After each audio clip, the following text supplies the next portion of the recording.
네, 여야 현역 의원들과 정치권 현안들을 자세히 짚어보는 전지적 현역 시점. 오늘은 최민희 더불어민주당 의원 스튜디오에 나오셨습니다. 어서 오세요. 예, 안녕하세요. 남양주시 갑 화도수동 호평평내 국회의원 최민희입니다. 예, 최 의원님, 그 두 가지 트랙. 그러니까 하나는 헌법재판소고요. 네. 하나는 수사인데 두 트랙을 좀 다 평가해 주시죠. 어떻게 굴러가고 있습니까? 일단 헌법재판소는 예. 저희들이 비교적 꼼꼼히 모니터를 예. 하고 있는데 법과 원칙에 따라 예. 그리고 무엇보다 지금 국가적 불확실성을 해소하기 위하여 따박따박 잘 가고 있는 것 같습니다. 의지도 분명해 보이죠? 네, 예. 네. 의지도 분명해 보이고 헌법재판관들이 윤석열 대통령이나 피고발인 측, 피소추인 측 그 변호인들에게 묻는 질문의 내용이 예. 굉장히 그 디테일하고 단단합니다. 네. 예. 예. 그런데 어제 윤석열 대통령, 그러니까 피의자 윤석열 대통령에 직접 등장했는데요. 네. 어떻게 보셨습니까? 일단 어제 태도도 매우 예. 공손했고 예. 외모도 가꾸고 나온 그렇습니다. 것이잖아요. 예. 그것을 보면서 첫 번째로 느낀 것은 예. 현타가 오셨다. 예. 윤석열 그렇군요. 대통령에게 현타가 왔다. 예. 그 현자 타임이라는 게 예. 그러니까 막 그 부산스럽고 이럴 땐 모르다가 어느 순간 예. 이게 뭐지? 하는 순간이 예. 오잖아요. 그 현자 타임이 왔었던 예. 것 같고 머릿속에 그리고 있는 세상과 현실이 너무 다른 거죠. 예. 그래서 그거를 일부 깨달았다. 헌법재판소에 나가야 된다는 상황이. 예. 그동안에는 사실 공수처도 우습게 보고 법원의 체포영장도 우습게 보고 무시하고 그랬잖아요. 예. 그리고 윤석열 측 변호인들은 예. 헌법재판소가 이 판단을 할 자격이 없다는 식의 예. 비아냥까지 예. 했어요. 그런데 그 태도에서 이제 반전이 온 거죠. 예. 현자 타임. 예. 그런 상황으로 보이고 그러나 무엇보다 저렇게 나오게 된 이유는 뭐냐. 예. 그거는 지지자 결집용이라고 봅니다. 예. 내가 간다. 그리고 마치 그것에 발맞춘 것처럼 예. 청와대 용산 행정관이 가시니까 골목골목 좀 맞아달라 이런 메시지를 내보내잖아요. 예. 그래서 그것도 저는 같은 맥락에서 지지자들 결집하고 예. 그리고 대통령이 건재하다 이걸 보여주고 싶고 그리고 지지자들에게 직접 싸울 논리를 제공하러 나왔다. 예. 그게- 재판에 자신의 발언이 도움이 될 것이란 기대는 안 한다고 봐야 되나요? 예, 저는 지금 예. 윤석열 대통령 측의 전략은 법과 원칙에 따른 합법적 재판보다는 예. 장외투쟁 예. 그리고 정파적 투쟁, 극우적 선동 예. 뭐 이런 쪽으로 가고 있다고 생각합니다. 부정선거 음모론은 본인은 믿는 것 같습니까? 아니면 그냥 갖다 대는 겁니까? 그것도 어제 한 예. 발 물러섰어요. 예, 그렇습니다. 부정선거가 뭐 있다는 얘기는 아니고 그건 아니고 사실하긴. 시스템을 점검하자 이런 건데 사실 그것도 그 부정선거 얘기도 워낙 여러 번 바뀌었는데 예. 그 핵심 중에 하나가 선관위는 압색도 불가능하고 예. 강제 수사가 불가능하다 이런 얘기했었잖아요. 예. 그게 거짓말이라는 게 오늘 백혜련 의원이 예. 윤석열 때 165건의 선관위에 대한 검경 압색이 있었다. 165건이나 있었다. 예. 그렇기 때문에 결과적으로 대통령이 마이크를 잡고 대한민국 최대의 빅스피커가 예. 거짓 뉴스를 계속 내보내는 네. 형국이 되고 있습니다. 예, 본인도 안 믿으면서 계엄하려고 끌어들였다 이렇게 보시는 건가요? 아니면 본인은 망상에 사로잡힌 건가요? 저는 50% 망상 50%. 예. 그런데 워낙 국정원이 들어가서 뒤졌는데도 확실한 게 안 나온 상황이고 예. 법원이 이 관련된 재판이 많았습니다. 예. 대법원까지 부정선거 없다는 결론을 냈기 때문에 그 50%는 그러니까 대법원도 못 믿게 되는 예. 거죠. 예, 망상. 예. 그렇게 봅니다. 어제 공수처 그 수사박 병원 가버렸습니다. 그게 그래도 되는 건가요? 나 저 절차를 몰라서 여쭤보는 겁니다, 진짜. 대한민국의 예. 최고 특권이시잖아요. 예. 그래서 그 특권을 마음껏 마지막까지 누리시는 것으로 보였고요. 예. 상상할 수 없습니다. 그리고 무엇보다 공수처에 대해 몰랐던 거죠? 몰랐던 것 같습니다. 그러니까 공수처 수사관들이 구치소에서 대기했잖아요. 예. 그랬다가 9시 넘어서 공수처 구치소로 대통령이 들어갔기 때문에 공수처 수사관들은 그냥 허탕치고 온 거거든요. 예. 근데 이 대목에서 하나 기억하셔야 될 예. 것은 윤석열 대통령이 늘 공수처에 대해서 예. 공수처에는 삼류 사류 검사가 간다 그렇습니다. 그랬어요. 예. 근데 그 삼류 사류 검사에 체포된 겁니다. 예. 이런 상황에서 공수처 조사를 받는 게 피하고 싶은 일이죠. 예. 공수처 수사 회피성이기도 하고 예. 또 뭐 평소에 건강에 대한 이런저런 소문이 많았잖아요. 그런데 그 현자 타임이 왔을 때 그 이제 현자 타임이라는 건 보통 몸의 변화와 같이 옵니다. 그러니까 평소와 다른 환경에 놓였을 때 몸의 변화가 오고 현자 타임이 같이 오거든요. 그러니까 정말 몸이 안 좋았을 수도 있었겠죠. 뭐 혹자들은 뭐 알코올이 떨어져서 그렇다는 그러니까 그게 건강과 관련한 얘기인데 뭐 저는 그럴 수도 있다고 생각합니다. 그 가능성은 뭐 배제할 수 없겠죠. 자, 그런데 아까 두 트랙이라 그랬는데 현재 트랙은 정상적으로 따박따박 흘러가고 있는 것 같은데 수사의 트랙은 지금 공수처는 저렇게 막무가내로 뭐 조사 안 받겠다 하면 못하는 겁니까? 원래 어떻게 된 겁니까 이게? 그러니까 보통의 피의자들은 저런 일이 없어요. 그리고 공수처는 어느 순간 공수처가 이게 국가기관으로서 자기 역할을 하기 위해서 노력하는 것으로 돌아선 것으로 보입니다. 공수처장도 국회 답변에서 매우 단호하게 수사하겠다, 체포하겠다. 그리고 약속을 지켰어요. 국민적 약속을 그렇습니다. 체포했잖아요. 그리고 이후에 공수처 열흘 그리고 검찰이 열흘 이렇게 이제 윤석열 대통령 수사하게 되는데 국민들이 의심하는 것은 공수처는 수사 의지가 있지만 공수처가 여러 가지로 윤석열 대통령이 거부하는 가운데 수사 성과를 낼 수 있을까 더. 근데 이 부분은 별로 걱정할 필요가 없을 것 같습니다. 이 사건의 경우는 TV를 통해서 헌재 재판관 말처럼 모든 국민이 다 보고 증거가 너무 확실하기 때문에 걱정할 필요가 없어요. 어려운 수사가 아니란 말씀이시죠? 네, 사실 그렇습니다. 그리고 증거도 차고 넘치고 윤석열 피의자로부터 지시받은 사람들이 다 고백하는 상황이고요. 어제 그 윤석열 피고인이 얘기했잖아요. 본인이 뭐 국회의원들 들어가서 끌어내려고 지시한 적 없다. 오늘 곽종근 사령관 국회 나왔잖아요. 그래서 들었다. 나는 사실대로 말하는 거다. 이런 취지로 답변을 했습니다. 그렇기 때문에 저는 뭐 수사에 대해서는 그렇게 걱정할 필요가 없다. 근데 문제는 검찰에 넘어갔을 때 검찰은 수사 능력이나 검사의 규모 등으로 볼 때 역량은 있는데 수사 의지가 있느냐를 국민들이 의심하고 있습니다. 어떻게 보세요, 최 의원님? 저는 검찰이 제대로 수사하지 않을 수 없다 할 것이다 이렇게 봅니다. 근데 다른 어떤 야당 의원님들은 제가 여기 보시니까 본인 자체 그러니까 수계 혐의는 제대로 수사를 안 할 수가 없을 텐데 지금 그 외에 어떤 국무위원들 이런 데를 좀 덮으려고 그러는 움직임 때문에 걱정스럽다. 그래서 특검을 할 수밖에 없다. 이런 얘기하던데 어떻게 보세요? 그건 맞습니다. 제가 지난번에 말씀드린 게 이건 친위 쿠데타다. 실패하기 어려운 친위 쿠데타가 실패해서 이것을 우리 사회가 해결해 가는데 시간도 걸리고 더디기도 하다. 이건 양쪽 다 지금 힘든 상황이라는 거예요. 그랬을 때 저는 국무위원은 대다수가 내란 공범으로 본다. 그렇게 분명히 말씀드렸습니다. 그리고 애초에 저희가 탄핵을 할 때 내란 공범 정말 핵심이라고 생각되는 사람은 무더기로 다 탄핵했어야 되는데 사실은 그 당시에 그런 판단을 잘 못하는 상황이라 한덕수 탄핵에 시간을 끌어서 죄송하다 이런 말씀까지 드렸잖아요. 그런데 이게 친위 쿠데타를 해결하는 과정에서 민주당도 그리고 이건 여당도 마찬가지일 것 같습니다. 얼마나 많은 생각을 하겠어요. 그런데 어느 범위까지 책임을 물어야 될까? 이 기준을 어떻게 정해야 될까? 왜냐하면 지금 행정부가 윤석열 피의자가 임명한 사람들로 행정부가 굴러갑니다. 그래서 그런 고민을 하게 되는데요.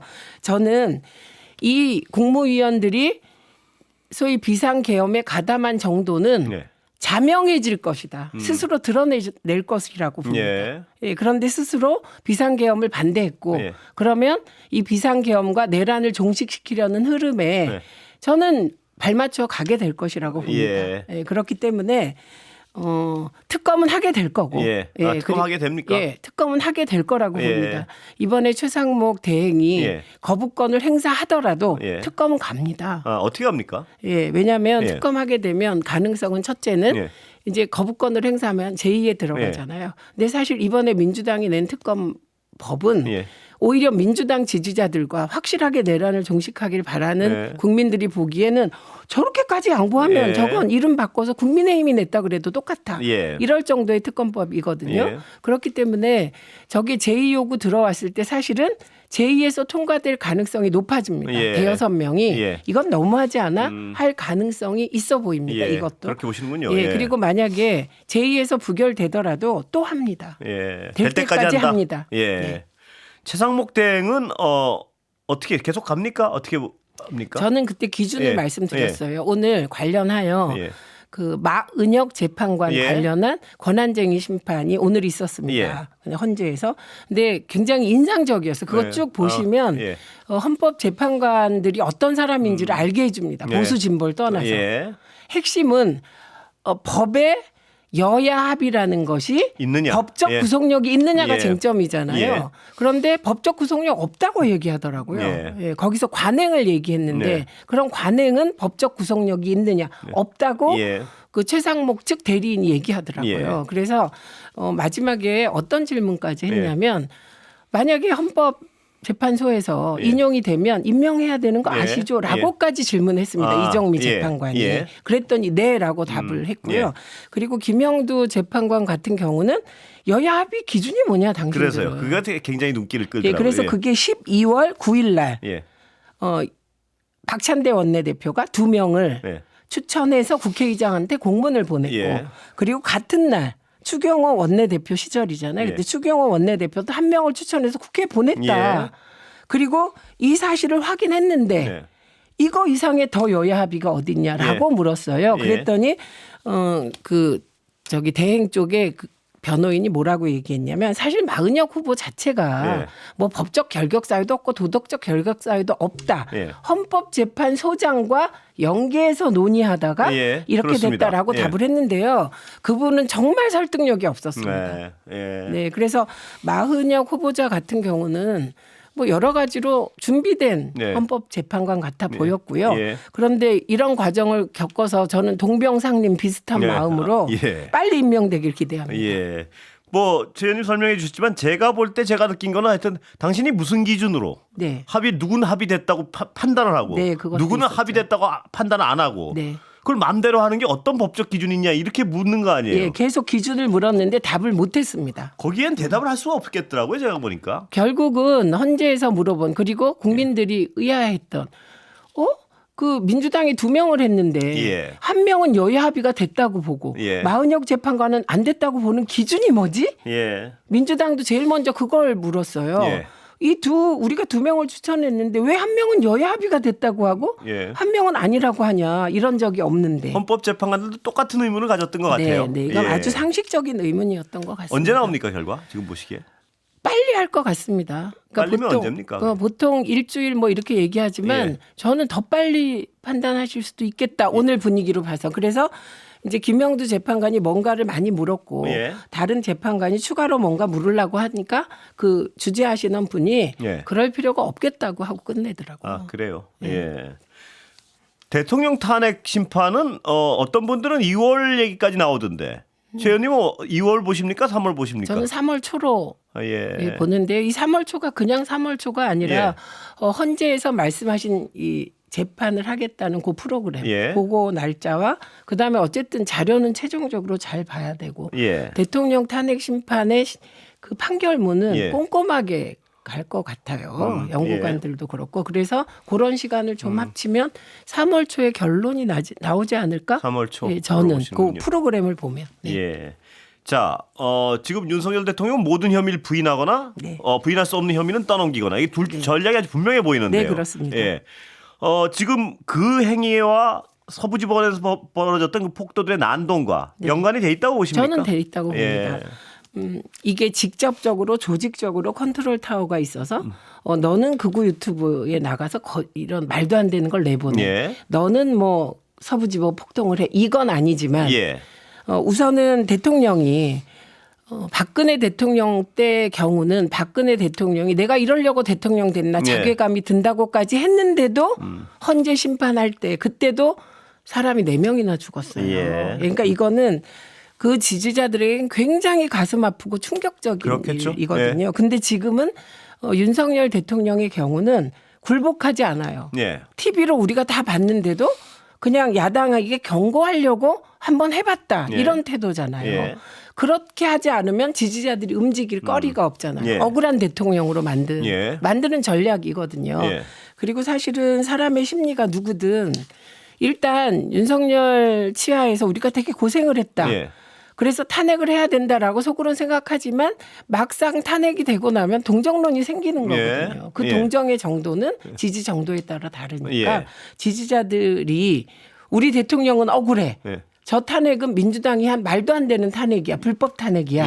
이런 식으로 몰고 가도록 만들고 있기 때문에 저는 저런 행동은 굉장히 위험하다. 왜냐하면 대통령은요. 구치소에서 병원으로도 가실 수 있지만 일반 지지자들은 폭동에 가담하면 앞길이 막힙니다. 자, 최 의원님 시간이 지금 조금 아직 한 몇 분 남긴 했는데요. 그 질문, 딴 질문 하나 드리고 다시 정치로 돌아오겠습니다. 왜냐하면 여러 가지 언론 때문에 좀 궁금한 게 있어서요. 내일 탄핵 심판 결과 나오지 않습니까? 이진숙 위원장. 전망을 하십니까? 어떻게 전망하십니까? 저는 전망이라기보다 핵심. 다른 거 다 떠나서 국회가 왜 최민희가 그만두고 난 다음에 야당 추천 몫을 방통위원을 추천 안 했냐 이런 거 다 떠나서 대통령은 왜 최민희를 임명 안 했냐 2인 체제의 책임을 떠나서 2인 구조에서 중요한 결정을 하는 게 불법이냐 아니냐만 따져야 되는 거거든요. 그래서 2인 체제에서의 불법성은 이미 법원에서 확인한 거잖아요. 항소심까지도 확인했고 대법만 남았거든요. 가처분 신청이. 그렇기 때문에 이건 당연히 법적으로 보면 법만 보면 인용돼야 된다고 저는 판단을 하죠. 그런데 그건 저의 법적인 판단이니까요. 그래서 사실은 저도 의견서를 냈는데 민주당이 제가 그만두고 난 다음 대통령이 저를 임명 안 해서 그만두고 난 다음 임명해도 대통령은 임명을 안 했을 것이다. 왜냐하면 그때 방송통신심의위원 2명을 임명 안 했거든요. 대통령 추천목만 임명했어요. 그렇기 때문에 안 했을 것이다. 그리고 이것은 대통령의 행정행위를 국회가 보충하는 것이지 불법 여부를 따질 일이 아니다. 그래서 이거는 사이드 일이고 핵심은 2인 체제에서 공영방송 이사를 1600페이지나 되는 자료를 제대로 안 보고 정해진 대로 임명한 것이 불법이냐 아니냐만 보셔야 하지 않느냐라는 의견서를 저도 냈습니다. 그런데 만약에 기각이 돼서 돌아오면 이진숙 위원장이 그러면 지금 그 2인 체제가 불법이라는 게 법원에서 얘기를 해도 헌법재판소에서 헌법 위반은 아니라면서 돌려보내면 그때는 이진숙 위원장 무슨 행보를 활발히 할 거 아닙니까? 그때는 어떻게 하실 예정입니까? 법에 따라 처리하겠습니다. 저는 국회는 법을 만드는 곳이고 법 정신에 충실해야 된다고 생각해요. 그래서 윤석열 대통령이 국회를 반국가 단체 비슷하게 모는데 대통령에게 거부권이 헌법으로 인정되면 헌법이 국회도 탄핵할 권리를 인정한 거기 때문에 저는 모든 것을 법과 원칙에 따라서 국회의 합법적 권한 범위 내에서 대응하겠습니다. 돌아와서 불법적인 행위를 하면 또 탄핵할 수 있다. 이렇게 정리해도 되는 겁니까? 저는 그런 표현을 쓰지는 않겠지만 저는 법에 따라 원칙에 따라 하겠습니다. 흔들림 없이 가겠습니다. 시간 한 20초 남았는데요. 여당은 왜 저렇게 오른쪽으로 달려갑니까? 그게 원래 정치의 전략에서 어려울 때는 핵심 지지층을 묶어놔야 그 이후 그 핵심 지지층을 딛고 다음으로 가기 때문인데 선을 넘었다고 봅니다. 저건 폭동까지 옹호하는 느낌을 주더라고요. 저는 폭동의 원인이 뭐 법원에 일부 있지 않냐, 경찰에 있지 않냐 이런 것은 선을 넘었다고 생각합니다. 그 순간 극우정당 네이밍이 붙는 겁니다. 여기까지 듣겠습니다. 감사합니다. 고맙습니다. 최민희 더불어민주당 의원이었습니다.